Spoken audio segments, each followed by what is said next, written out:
चाहे कितना ही बैर हो जाए, ये 3 काम इन लोगों के साथ कभी धोखे से भी मत करना, वरना बहुत बुरे पछताओगे।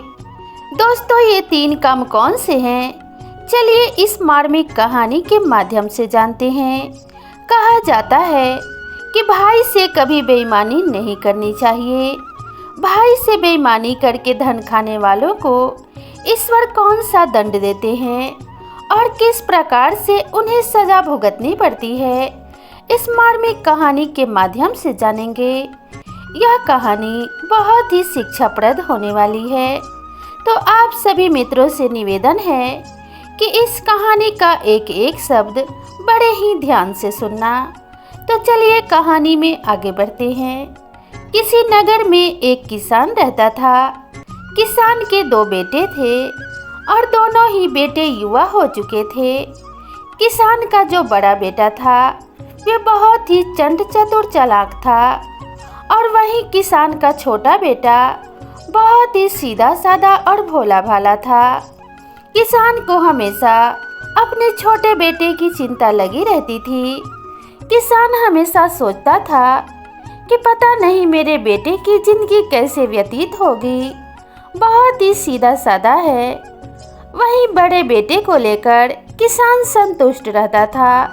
वह जानता था कि मेरा बड़ा बेटा बहुत ही चतुर चालाक है, उसे जीवन में कभी कष्ट नहीं होगा। ऐसा सोचकर किसान हमेशा अपने बड़े बेटे को समझाता था कि अपने भाई का हमेशा ध्यान रखना और उसका अपने बेटे की तरह देखभाल करना। इसी तरीके से समय बीतता गया और किसान ने अपने दोनों बेटों का विवाह कर दिया।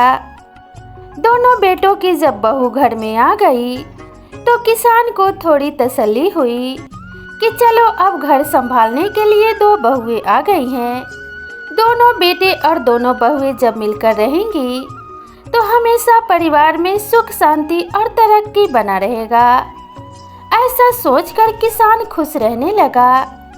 इसी तरीके से कुछ वर्ष व्यतीत हो गए। किसान बहुत बूढ़ा हो चुका था और बीमार भी रहने लगा था। किसान को अब इस बात का अंदाजा हो गया था कि अब वह नहीं बच पाएगा। तब उसने अपने बड़े बेटे को और छोटे बेटे को अपने पास बुलाया और समझाने लगा। किसान ने अपने बड़े बेटे से कहा, बेटा मेरा जीवन अब पूरा हो गया है, अब मुझे इस संसार को छोड़कर जाना होगा। जाने से पहले मैं तुम्हें यह बात समझाना चाहता हूँ कि तुम्हारा छोटा भाई तुम्हारे लिए तुम्हारे बेटे के समान है। ये बहुत सीधा साधा और भोला भाला है, इससे तो कुछ भी संभाले नहीं संभलता। इसलिए घर परिवार की सारी जिम्मेवारी मैं तुम्हारे ऊपर छोड़कर जाता हूँ। घर जमीन जायदाद सब कुछ तुम संभालना और अपने भाई का ध्यान रखना, उसकी सारी ज़रूरतों को पूरा करना। बड़े बेटे ने किसान से कहा, ठीक है पिताजी, मैं आपकी बात मानूंगा और अपने भाई का पूरा ध्यान रखूंगा। तब किसान ने अपने छोटे बेटे को समझाते हुए कहा, अपने बड़े भाई को अपने पिता के समान समझना और वो जो भी आज्ञा दे उसका पालन करना, उसकी हर बात मानना और कभी उसकी बातों को अनदेखा न करना। अगर तुम लोग इन सब बातों का ध्यान रखोगे तो हमेशा परिवार में सुख शांति और चैन बना रहेगा। इतना कहने के बाद किसान मर गया। किसान के दोनों बेटों ने अपने पिता का अंतिम संस्कार कर दिया और दोनों परिवार में रहने लगे। किसान के बेटों ने कुछ समय तक तो मिलजुल कर अपना समय निकाल लिया, लेकिन कुछ दिन बीत जाने के बाद किसान के बड़े बेटे के मन में लालच आ गया और उसने अपने भाई का देखभाल करना छोड़ दिया। अब किसान के 2 बहुएं थी और दोनों बेटे थे। किसान का छोटा बेटा अब अकेला नहीं था, उसके ऊपर भी उसके पत्नी की जिम्मेवारी थी। अब किसान का बड़ा बेटा अपने छोटे भाई को खर्चे के लिए रुपए पैसे देना बंद कर देता है, इससे छोटे भाई को पैसों की काफी तंगी होने लगती है। तब उसकी पत्नी एक दिन उसे समझाते हुए कहती है कि हमें तो घर चलाने में काफी दिक्कतों का सामना करना पड़ रहा है। इस जमीन जायदाद में तो हमारा भी हिस्सा है। क्यों ना आप अपने बड़े भाई से अपना आधा हिस्सा मांग लें, जिसमें हम मेहनत मजदूरी करके अपना जीवन यापन कर सकें। अपने भाई से मांगने में आपको शर्म नहीं करनी चाहिए। अपने पत्नी के समझाने पर किसान का छोटा बेटा अपने भाई के पास गया और भाई से हाथ जोड़कर कहने लगा, भैया आप बड़े हैं, आप मुझसे समझदार भी हैं, आप ही सभी चीज़ों के मालिक हैं, लेकिन इस जमीन जायदाद में मेरा भी हिस्सा है।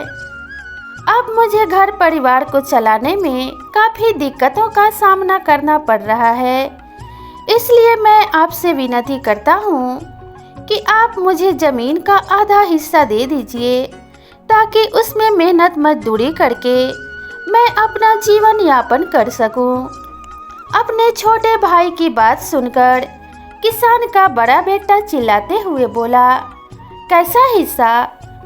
यह सारा जमीन मेरा है। पिताजी ने मरते समय इन सब की जिम्मेवारी मुझे सौंपी थी और मुझसे कहा था कि अपने छोटे भाई का ध्यान रखना, सो मैं तुम्हारा ध्यान रख रहा हूँ। इसमें से थोड़ा भी जमीन तुम्हें हिस्से के रूप में नहीं मिलेगा। अगर तुम मेहनत मजदूरी ही करना चाहते हो तो जाकर बाहर किसी के खेत में मेहनत मजदूरी करो और पैसे कमा कर लाओ। किसान के छोटे बेटे ने अपने बड़े भाई की यह बात सुनी तो अपने पत्नी के पास जाकर कहने लगा, भैया तो मुझे हिस्सा देने से मना कर रहे हैं और कह रहे हैं कि जब तुम मेहनत मजदूरी ही करना चाहते हो तो जाकर किसी बाहर वाले की ज़मीन में मेहनत मजदूरी करो। तब किसान की छोटी बहू कहती है, ठीक है, अगर आपके बड़े भाई ऐसा ही चाहते हैं तो आप बाहर किसी के ज़मीन में मेहनत मजदूरी कर लीजिए, क्योंकि शरीर से पसीना कहीं भी बहाएंगे तो दो पैसे कहीं भी कमा लेंगे। अब किसान का छोटा बेटा जमीन जायदाद में हिस्से की बात भूल जाता है और गांव वालों के खेतों में मेहनत मजदूरी करके पैसा कमाने लगता है। अब वह जो भी पैसा कमा कर लाता, उन्हीं से वे सब अपना गुजारा कर लेते थे। एक दिन किसान की छोटी बहू ने अपने पति से कहा कि गांव वालों के खेत में मेहनत मजदूरी करने से आपकी बदनामी होगी। बाहर के लोग ये समझेंगे कि हमारे परिवार में फूट पड़ गया है। इससे लोग हमारी कमजोरी का फ़ायदा उठाएंगे। इससे अच्छा तो यही होगा कि आप अपने बड़े भाई के पास जाइए और उनसे कहिए कि वे अपने खेतों में आपको मजदूरी का काम दे दें। जो मजदूरी वे दूसरों मजदूरों को देते हैं, उनमें से थोड़ा कम मजदूरी ही वे आपको दे दें। इस प्रकार से घर की बात घर में ही रह जाएगी और हमारे परिवार की इज्जत भी बनी रहेगी। किसान के छोटे बेटे को अपने पत्नी की बात उचित लगी और वह अपने भाई के पास गया और जाकर अपने भाई से कहने लगा कि भैया, आप जो मजदूरी का पैसा दूसरे मजदूरों को देते हो वही मुझे दे देना। मैं ही आपका सारा काम कर दिया करूँगा। थोड़ा कम पैसा भी मुझे दे दोगे तो मैं ले लूँगा। अब किसान का बड़ा बेटा अपने छोटे भाई की बात सुनकर खुश हो जाता है और कहने लगता है कि ठीक है, अगर तू ऐसा चाहता है तो ऐसा ही होगा। कल से तू ही मेरे खेतों में काम करेगा और मैं तुझे पैसे दे दिया करूँगा। अगले दिन से किसान का छोटा बेटा अपने बड़े भाई के खेतों में काम करने लगता है। दूसरे के खेतों में जहां वह 8 घंटे काम करता था, वहीं अपने भाई के खेत में वह 12-12 घंटे काम करता है। जहां वह किसान का बड़ा बेटा दूसरे मजदूरों को 100 रुपये देता था, वहीं अपने भाई को 60-70 रुपए ही देता है। फिर भी उसका छोटा भाई चुपचाप वह पैसे लेकर अपने घर चला जाता है। किसान की बड़ी बहू यह सारी चीजें खिड़की से देख रही थी। इस बात से उसे बड़ा दुख होता है। वह बहुत ही अच्छे स्वभाव की थी और बहुत ही सदाचारी थी। वह भगवान शिव की परम भक्त थी और उसके मन में पवित्रता एवं प्रेम का वास था। वे परोपकार करने में, दूसरों की भलाई एवं मदद करने में तथा दूसरों के साथ मिलजुल कर रहने में ही विश्वास करती थी। वे अपने पति के पास गई और उसे समझाने लगी, ऐसा मत कीजिए, नहीं तो इसका दंड आपको ही भुगतना पड़ेगा। ईश्वर आपको कभी क्षमा नहीं करेंगे। कहते हैं, जो भाई का धन बेईमानी करके खाता है वह या तो निर्धन नहीं तो कोढ़ी होता है, या फिर अगले जन्म में पशु बनकर इन कर्जों को उसे चुकाना पड़ता है। किसी न किसी रूप में आप दूसरे के हिस्से का खाया हुआ धन अवश्य ही चुकाते हैं, इसलिए बेईमानी नहीं करनी चाहिए। आप ऐसा मत कीजिए, आपको बहुत ही पाप लगेगा। अपने पत्नी की बातों को सुनकर किसान का बेटा गुस्से से आग बबूला हो जाता है और कहता है कि तुम अपने पूजा पाठ से ही मतलब रखो, मेरे कामों में दखल अंदाजी करने की कोशिश मत करो, वरना मैं तुम्हें घर से बाहर निकाल दूंगा। अपने पति की बात सुनकर वह पत्नी कहने लगी, आप ईश्वर से डरिए, इतिहास में जो बीत गया है उससे सबक लीजिए। रावण ने अपने छोटे भाई विभीषण को घर से निकाल दिया था, जिसके कारण उसका सर्वनाश हो गया। दुर्योधन ने अपने चचेरे भाई की संपत्ति हड़पनी चाही थी, जिससे महाभारत का महाविध्वंस हुआ था। इसी प्रकार से कई ऐसी घटनाएं हैं जिनमें भाई का संपत्ति हड़पने पे महासंग्राम हुआ और उन्हें इस कीमत को अपनी जान से चुकानी पड़ी। आप इन बातों से प्रेरणा लीजिए और यह अनर्थ मत कीजिए। लेकिन किसान के बड़े बेटे ने अपने पत्नी की एक भी बात नहीं सुनी और अपने इन्हीं कर्मों को दोहराता रहा। कुछ समय इसी तरीके से बीत गया और एक दिन किसान का बड़ा बेटा अचानक से बीमार पड़ा और दिल का दौरा पड़ने से उसकी मृत्यु हो गई। अपने भाई के मर जाने से उसका छोटा भाई फूट फूट कर रोने लगा और अपना माथा पीटते हुए कहने लगा, हे ईश्वर, तुमने मुझे ये कौन सा दंड दिया है? पहले मेरे पिता को मुझसे छीन लिया और उसके बाद मेरे पिता समान भाई को भी मुझसे छीन लिया। अपने भाई के प्रसन्नता के लिए मैंने अपना हिस्सा भी छोड़ दिया ताकि मेरे भाई खुश रहें, और तुमने तो मेरे भाई से उनका जीवन ही छीन लिया। इस प्रकार से कहते हुए वह भाई विलाप करने लगा और रोने लगा। तब वह छोटा भाई अपने भाभी को समझाते हुए उसे चुप कराने लगा। भाभी माँ, आप चिंता मत कीजिए, भैया तो नहीं रहे, लेकिन मैं एक बेटे के भांति आपकी सेवा करूँगा और आपका ध्यान रखूँगा। आपको कभी किसी चीज़ की कमी नहीं होने दूंगा। किसान के बड़े बेटे की कोई संतान नहीं थी, इसलिए अब उसकी सिर्फ पत्नी ही उस घर में बच गई। अब सारा काम धंधा किसान का छोटा बेटा संभालने लगा और उसकी पत्नी घर का सारा काम करने लगी। वह अपनी जेठानी की खूब सेवा किया करती थी। कहते हैं कि कितना भी सेवा हो या फिर आपके परिवार में चाहे जितने भी लोग हो, लेकिन अगर एक पतिव्रता स्त्री का पति मर जाए तो उसके लिए जीवन नीरस हो जाता है।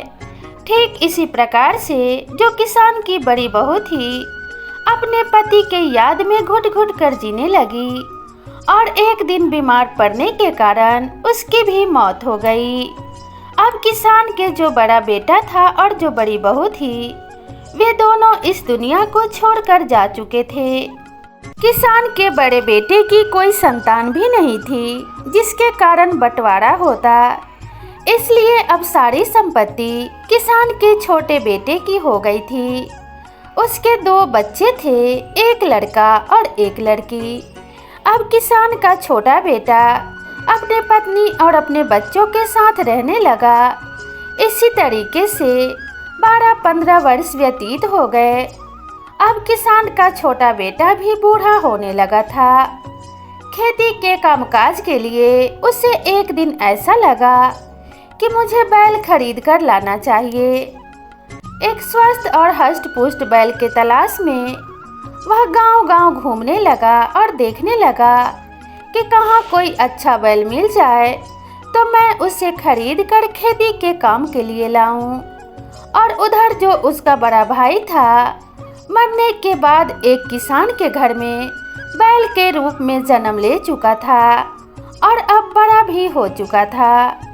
जब भी वह किसान उस बैल को अपने खेतों में लेकर काम करने के लिए जाता था, तो वह बैल बैठ जाता था और कितना भी मारने के बाद नहीं उठता था। उस बैल की इस आदत से वह किसान परेशान हो चुका था और उससे किसी भी तरीके से छुटकारा पाना चाहता था। इधर जो किसान का छोटा बेटा था, वह बैल की तलाश में घूमते घूमते उसी किसान के घर पहुंच जाता है और इतना मोटा तगड़ा हष्ट पुष्ट बैल देखकर उसे खरीदने के लिए वहीं पे रुक जाता है। वह किसान से पूछता है, इस बैल का क्या दाम लोगे? तब वह किसान कहता है, जो आपकी इच्छा हो वही दे दीजिए, मुझे पैसे की आवश्यकता है। क्योंकि वह किसान तो इस बैल से छुटकारा पाना चाहता था। अब किसान का छोटा बेटा उचित दाम देकर उस बैल को खरीद लेता है और उसे लेकर अपने घर पे आ जाता है।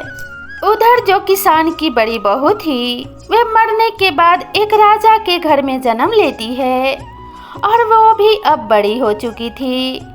राजा अपने पुत्री का विवाह एक राजा के बेटे से तय कर देता है और सही तिथि आने पर अपने पुत्री का विवाह उस राजा के बेटे के साथ कर देता है। इधर वह किसान अपने बैल को लेकर अपने खेतों पर जाता है और खेत जोतने लगता है, लेकिन 2-4 बार घूमने के बाद ही वह बैल बैठ जाता है और कितना भी मारने पे नहीं उठता है। तब वह किसान परेशान हो जाता है। उधर जिस राजकुमारी की शादी हुई थी, वह पालकी में विदा होकर उसी रास्ते से जा रही थी। वह भगवान शिव की परम भक्त थी, इसलिए उसे पिछले जन्म की बातें याद थी और जैसे ही वह बैल को देखती है, उसे पहचान जाती है कि वह उसके पूर्व जन्म का पति है और वह जो किसान उस बैलों को जोत रहा है, उसके पूर्व जन्म का देवर है और मैं उसके पूर्व जन्म की भाभी हूँ। बैल को मारते हुए देखकर वह राजकुमारी कहारों को पालकी रोकने के लिए कहती है और कहती है, कुछ समय के लिए पालकी को भूमि पे रख दो, मैं अभी लौट कर आती हूँ। जैसे ही कहार उस पालकी को भूमि पे रख देते हैं, वह राजकुमारी बैल के पास खेत में जाती है और बैल के कान में कुछ कहती है। वो राजकुमारी इस प्रकार से बैल को समझाती है कि पिछले जन्म में आपने मेरी बात नहीं मानी, आपने भाई की संपत्ति बेईमानी से हड़प ली, उसे अपने खेतों में बैल की तरह काम करवाया। इसी पाप के कारण आपको बैल के योनि में जन्म मिला है और मुझे मेरे पुण्य कर्मों के कारण रानी बनने का सौभाग्य प्राप्त हुआ है। इस जन्म में यह कर्ज नहीं उतारोगे तो अगला जन्म भी बद से बदतर हो जाएगा। इसलिए तुम्हारी भलाई तो इसी में है कि अच्छे प्रकार से मेहनत मजदूरी करके अपने भाई का कर्ज उतार दो, ताकि तुम्हारा अगला जन्म तो बेहतर हो जाए। अपने पत्नी की बात सुनकर वह बैल उठकर खड़ा हो जाता है और अपने पत्नी से क्षमा मांगने लगता है। अपने बैल को खड़ा हुआ देखकर वह किसान पेड़ के नीचे बैठा था, वहां से दौड़कर आता है और राजकुमारी से कहता है, हे देवी, आप कौन हैं? मेरे बहुत अधिक प्रयास करने पर भी यह बैल उठकर खड़ा नहीं हुआ और आपने पता न इसके कान में क्या बोल दिया कि यह उठकर खड़ा हो गया। आखिर आप कौन हैं और इसका क्या रहस्य है? कृपया करके मुझे बताइए। तब वह राजकुमारी सारी बातें किसान के छोटे बेटे को बता देती हैं और कहती हैं, यह जो बैल है तुम्हारा बड़ा भाई है। मरने के बाद इसके पाप कर्मों के कारण इसे बैल योनि में जन्म प्राप्त हुआ है और मैं तुम्हारी भाभी हूँ। मेरे पुण्य कर्मों के कारण और भगवान शिव की आराधना के कारण ही मुझे राजकुमारी का जन्म प्राप्त हुआ है। तुम्हारी संपत्ति हड़पने के कारण और तुम्हारे ऊपर अत्याचार करने के कारण ही इन्हें बैल बनकर तुम्हारे घर आना पड़ा और जब तक ये अपने कर्जों को नहीं चुकाएंगे इन्हें इसी प्रकार से कई जन्मों तक बैल योनि प्राप्त होगी। अगर ये इसी जन्म में अच्छे प्रकार से तुम्हारा काम करके अपना कर्ज उतारेंगे तो इनका अगला जन्म बेहतर हो जाएगा। जब किसान के छोटे बेटे को यह बात पता चलती है कि वह बैल उसका बड़ा भाई है तो वह उससे क्षमा मांगने लगता है और कहता है कि मुझे माफ़ कर देना भैया, मैं नहीं जानता था कि आप मेरे बड़े भाई हो। आपका मन हो तो काम करना और मन ना हो तो बैठे रहना। अब मैं आपको मारने का अपराध नहीं कर सकता। मुझसे जो भी भूल हुआ है उसे क्षमा कर देना। और इस प्रकार से अब वह बैल रोज अच्छे से काम करने लग जाता है और वह राजकुमारी वहां से पालकी में बैठकर चली जाती हैं। इसी प्रकार से पूरा जीवन वह किसान का बड़ा बेटा बैल बनकर अपने भाई के कर्जों को उतारता रहा और इसी तरीके से वह बैल अब बूढ़ा हो गया। किसान के छोटे बेटे के बच्चे भी अब बड़े हो चुके थे। एक अच्छा लड़का देखकर किसान ने अपने लड़की का विवाह कर दिया और वह विदा होकर अपने घर चली गई। और किसान ने एक अच्छी लड़की देखकर अपने बेटे की भी शादी कर दी। इसी तरीके से उसकी बहू भी घर में आ गई। किसान की तरह ही उसका बेटा भी सदाचारी था और उसकी बहू भी अच्छे संस्कारों वाली थी। इसी तरीके से किसान और उसकी पत्नी का बुढ़ापा भी सुखमय बीतने लगा। काफी समय इसी तरीके से बीत गया और किसान का बड़ा भाई बैल बनकर उनका काम करता रहा और अपने कर्जों को उतारता रहा। काफी बूढ़ा होने के कारण वह बैल एक दिन मर गया और किसान का छोटा बेटा भी कुछ समय बीतने के बाद मर गया। दोनों भाइयों ने अगले जन्म में फिर से भाई के रूप में जन्म लिया और अच्छे संस्कारों के साथ पलने और बढ़ने लगे। पापों के प्रायश्चित के कारण उसके बड़े भाई के भी संस्कार सुधर गए थे और पहले की तरह वो लालची नहीं था और बैल योनि से मुक्त होकर फिर से उसे मनुष्य योनि की प्राप्ति हुई। और अच्छे कर्मों के कारण इस बार उसे पूर्व जन्म की बातें याद थी और इस तरीके से वे दोनों भाई फिर से हंसी खुशी के साथ एक साथ मिलजुल कर रहने लगे। अब दोनों में ना तो लालच था और ना ही द्वेष था, इसलिए उनका जीवन सुखमय था। तो दोस्तों, इस प्रकार से भाइयों के साथ मिलजुल कर रहने से जीवन सुखमय हो जाता है और भाई के साथ छल कपट और लालच और द्वेष करने से धरती पे ही नरक के समान जीवन प्राप्त होता है। इसलिए कभी भी भाई के साथ छल कपट और द्वेष नहीं करना चाहिए। जितना आपको आपका हिस्सा प्राप्त हो उसी में संतोष करना चाहिए। दूसरों के हिस्से का धन खाने से ना तो आपको सुख प्राप्त होता है और ना ही संतोष प्राप्त होता है। इसीलिए कहते हैं, इन 3 लोगों के साथ धोखे से भी बुरा नहीं करना चाहिए।